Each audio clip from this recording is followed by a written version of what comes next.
So making lasting changes in our behavior is hard. The statistics are depressing. Some studies show that 95% of all diets fail, and only 8% of people keep their New Year's resolution. Making lasting changes in our behavior is a battle.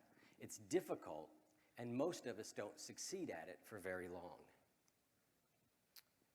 I've been helping people to change their behavior for over 20 years, and I host a podcast where I've talked to over 150 thought leaders and authors and psychologists and spiritual teachers, people like Andrew Solomon, Carol Dweck, Simon Sinek, Don Miguel Ruiz, and we talk about what it means to live a good life.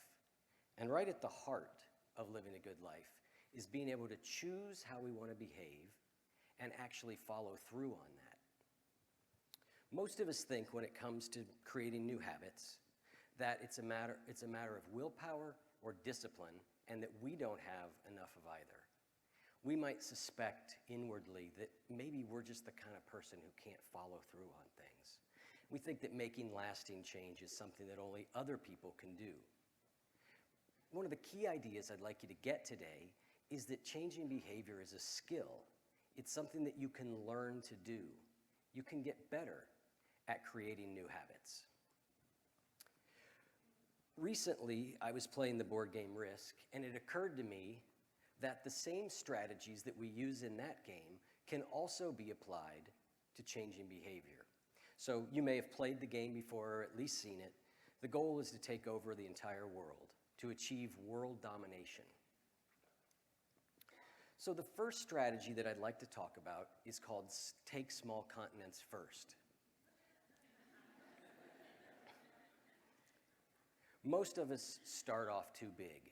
We decide it's time to exercise, and we try and go from not working out at all to being at the gym for an hour every day. We know what happens. We may start off okay, but we run out of gas. Or maybe we never get off the ground at all. Maybe we decide to start a 2-week juice cleanse, and by dinner time, we're eating a Domino's pizza, like a guest on our show talked about. So an example of this is a writer that I worked with in my coaching practice. Imagine this. You are a successful author. You've been published. You've received literary awards. You've received prestigious fellowships. And you sit down to start writing your new novel, and nothing happens. And you sit there for 2 hours and 4 hours. And that turns into a day, which turns into a week, and then a month, and finally into over a year of not being able to write at all. The way that we solved this was to start incredibly small.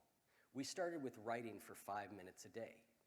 Now, your reaction might be like hers, which is, that is absurd. I am never going to get a novel done if I only write for 5 minutes a day. And you're probably right, unless you've got a very long lifespan.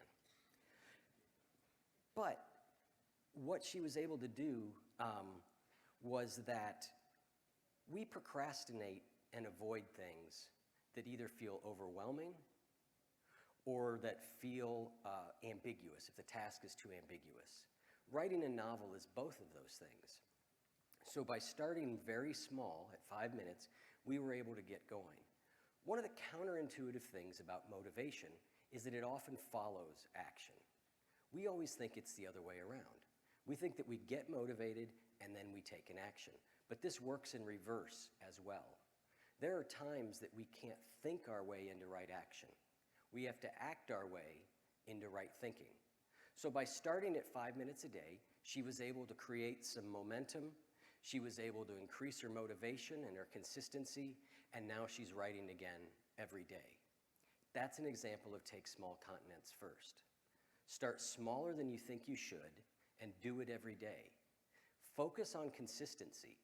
You'll be amazed at what a series of small steps taken every day can accomplish. The next strategy is to concentrate your armies. In the game of Risk, as you go on, and if you're successful, you start taking over more and more countries. The challenge you can get into, though, is that you spread your armies too thin and you start to lose territory. The Roman Empire is a great example of this. As the empire grew, they had more and more territory to defend. which meant less and less men at each area of the border, and the empire grew weaker and weaker.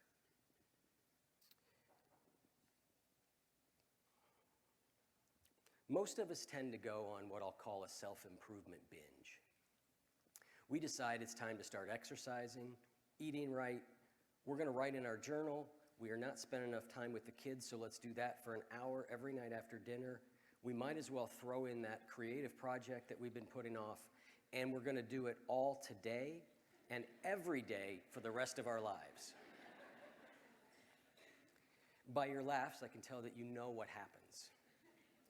Concentrating your armies is a way to avoid this. My kids are here, so I'm a little nervous about this next part, but here we go. When I was 20 years old, I was a homeless heroin addict. I weighed 50 pounds less than I weigh today. I had hepatitis C, and I was dying. One cold, rainy night, I was working in a restaurant as a cook, and I watched two policemen enter the front door, shake the rain off their cap, and enter the dining room.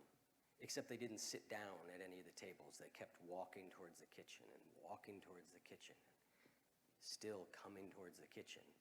And they walked in and they said, "Are you Eric Zimmer?" I don't know, maybe. I was handcuffed and arrested that night. I decided to use that opportunity as a chance to change my life. I went into treatment the next day, mainly as a way to stay out of jail. But while I was there, I had one of those, they call them a moment of clarity, where I realized that if I didn't stop what I was doing, if I didn't change, I was going to die.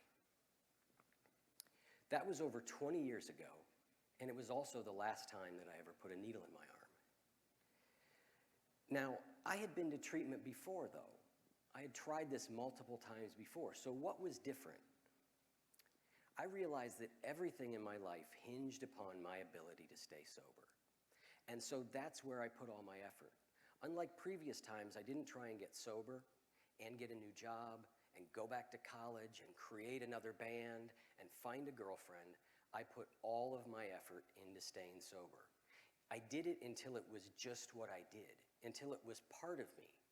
And then from that solid foundation, I was able to begin building and adding. That's concentrating your armies. Don't try to change everything at once. Pick one thing and focus on it.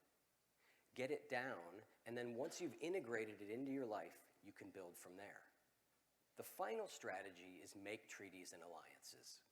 One of the main things that most of us forget to do when we're trying to make a change is to ask other people for help. There's a study by Joseph Grenny and his team that shows if you have 6 or more people in your corner, you are 40% more likely to be successful in changing your behavior. Now, this does not mean you have to hire 6 behavior coaches or have a whole team of cheerleaders. It just means that if you've got 6 people who know what you're doing and are generally supportive, you are far more likely to make the changes that you want. Several years ago, I watched friends and colleagues start and quit exercise and diet programs over and over again. So I decided to try an experiment. I created a contest called the Body Fat Challenge, and I recruited those same people.